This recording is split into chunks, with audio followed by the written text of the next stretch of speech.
ঘৃণা কখনো জ্ঞান থেকে ছড়ায় না, বরং অজ্ঞতা যখন অস্ত্র পায় তখন মানুষের হাতেই মানুষ মরে যায়। মিশরের রাষ্ট্রপতি আনোয়ার সাদাতের হত্যাকারীকে প্রশ্ন করেছিলেন বিচারক, প্রেসিডেন্ট সাদাতকে কেন হত্যা করেছো তুমি? হত্যাকারী জবাব দিয়েছিল, কারণ সে সেকুলার ছিল। বিচারক তখনই পরের প্রশ্নটি করলেন, সেকুলার মানে কি? হত্যাকারী জানালো, আমি জানি না। প্রয়াত মিশরীয় লেখক নাগিব মাহফুজকে ছুরি মেরে হত্যা চেষ্টাকারীর একজনকে প্রশ্ন করেছিলেন বিচারক, নাগিব সাহেবকে তুমি ছুরিকাঘাত করেছো কেন? জবাবে সন্ত্রাসী বলেছিল, কারণ সে ধর্মবিরোধী চিলড্রেন অফ গেবালাবি উপন্যাসটি লিখেছে। বিচারক আগ্রহ দেখালেন, উপন্যাসটি পড়েছো তুমি? অপরাধী জবাব দিয়েছিলেন, না। মিশরীয় সাহিত্যিক ফারাজ ফাউদাকে হত্যাকারী সন্ত্রাসীটিকে বিচারক প্রশ্ন করেছিলেন, ফারাজ ফাউদাকে মেরে ফেললেন কেন? হত্যাকারী জবাব দিয়েছিলেন, কারণ তার ঈমান নেই। বিচারক জানতে কৌতূহলী হলেন, তুমি কিভাবে বুঝলে যে তার ঈমান নেই?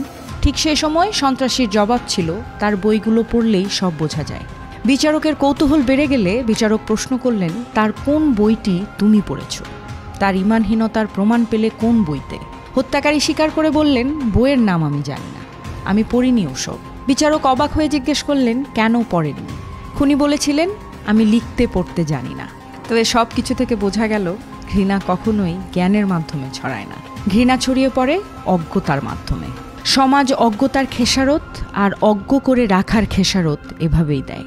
সুতরাং কারো বিরুদ্ধে নেতিবাচক মন্তব্য করার আগে নিজেকে প্রশ্ন করতে হবে একবার, আপনি কি আদৌ বিষয়টি সম্পর্কে পরিষ্কারভাবে জানেন বা প্রমাণ সহকারে কিছু জানেন কিনা। আর আমার কাছে মনে হয় কোনো কিছু সম্পর্কে সঠিকভাবে না জানা থাকলে কোনো কিছু নিয়ে বাজে মন্তব্য করা একদমই ঠিক নয়।